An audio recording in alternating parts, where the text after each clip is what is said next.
하늘을 품은 한자 주역으로 풀다. 오늘은 6번째 강의로 육획에 나오는 벌레 충자에 대해서 말씀드리겠습니다.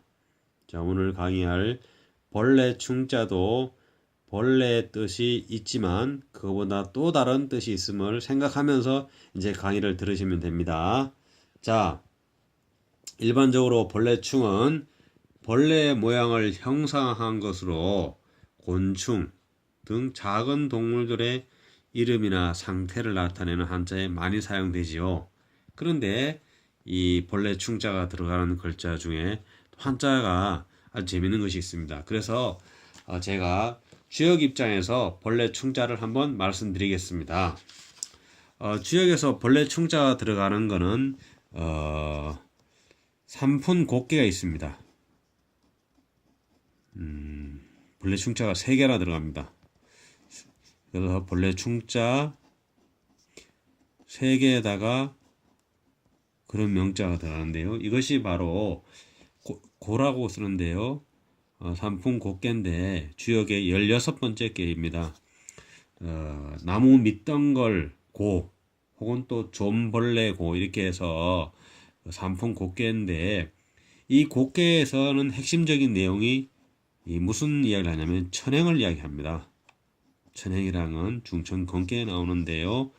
천도 운행이라는 말입니다. 그래서 우리가 단순하게 그 곱개의 벌레 충자를 보는 벌레로만 볼 것이 아니라 바로 천행이다, 천도 운행이다 라는 의미로서 한번 봐야 되고요. 또 주역 계사 하편 5장에서는 이 벌레 충자를 가지고 굴신작용을 이야기하고 있습니다. 굴신작용은 그대로 굽히고 펴는 작용이죠. 이것은 바로 굴신이란 건 굽혔다 펴는 작용은 바로 하늘의 작용이라는 뜻입니다. 하늘의 작용을 표상하고 있죠. 그래서 이제 여러분들에게 벌레 충자가 단순히 그 벌레의 의미뿐만 아니라 하늘의 운행, 하늘의 작용 이러한 의미를 담고 있다는 걸 생각해야겠죠. 그래서 글자를 한번 보겠습니다. 벌레 충자 들어가는 글자를 보면은요.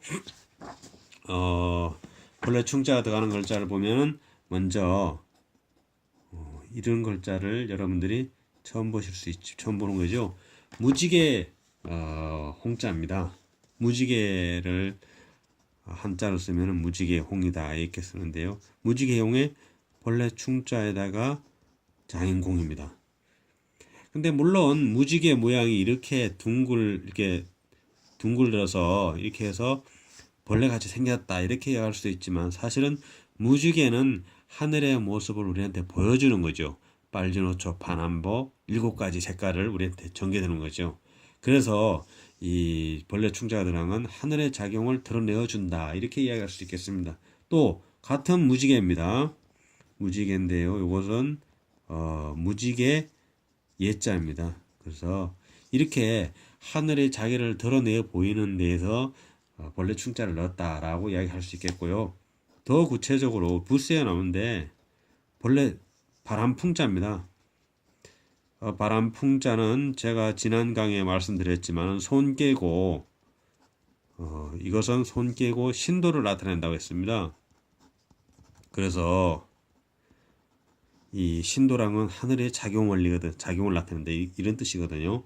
그래서 여기에 바람풍에다가 바람풍 속에 벌레 충자 들어서 바로 이 뜻을 담고 있다고 해석할 수 있겠죠. 자, 바람풍은 바람풍자 가서 자세히 말씀드리겠습니다. 또 벌레 충자가 들어간 중에 아주 철학적인 글자입니다. 홀로 독자. 여기 벌레 충자 들어갑니다. 벌레 충자를 싸고 있는 겁니다. 자, 이것을 사실은 이 홀로 독자인데 이 홀로 독자는 바로 하늘의 뜻에 순응해서 자기 몸을 지키며 선하게 한다 이런 뜻을 가지고 있죠. 그래서 중요에서는 독선 귀신이다. 한번 써볼까요? 한자는 자꾸 써야 넣습니다. 독선 귀신. 예. 홀로 그 자기의 몸을 선하게 한다. 독선 귀신의 뜻이 바로 홀로 두고 있는데 이것은 바로 하늘의 뜻에 익히거나 순응한다는 뜻이 들어올 수 있겠습니다. 그래서 벌레 충자가 벌레라는 뜻으로 한자에서 한 80% 정도 나옵니다. 80%가 다 벌레와 관련된 한자입니다. 그런데 이렇게 좀 철학적인 의미로 이해할 수 있는 글자가 있기 때문에 벌레 충자의 값어치를 벌레에만 머물지 말고 한자로 봐야 된다는 거고요. 벌레 충자 자체를 한번 제가 분석을 해보겠습니다. 이게 육획에 있는데 육획에 있는 거 보면은 입구는 나죠. 내가 나인데 이것을 이렇게 뚫으면 가운데 중자가 되죠. 중하고 나사자로 이렇게 분석이 됩니다.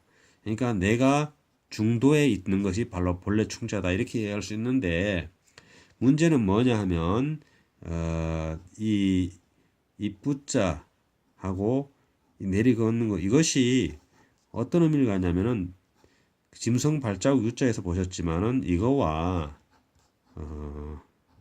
이거는 같은 의미를 가지고 있습니다. 그래서 이 짐승 발자국의 예시를 본다면 이 입구와 이것은 그대로 나사자가 되죠. 그래서 나의 실존적인 삶을 자각한다 이렇게 이해할 수 있겠습니다. 이렇게 하면 5획이 되는데 6획이 되기 때문에 6획에 본래 충자가 있기 때문에 가운데 중과 나사자로 분석해서 하늘의 작용 내지 자신의 본성의 작용을 드러내고 있는 것이 바로 벌레충이다. 이렇게 말씀드릴 수 있겠습니다.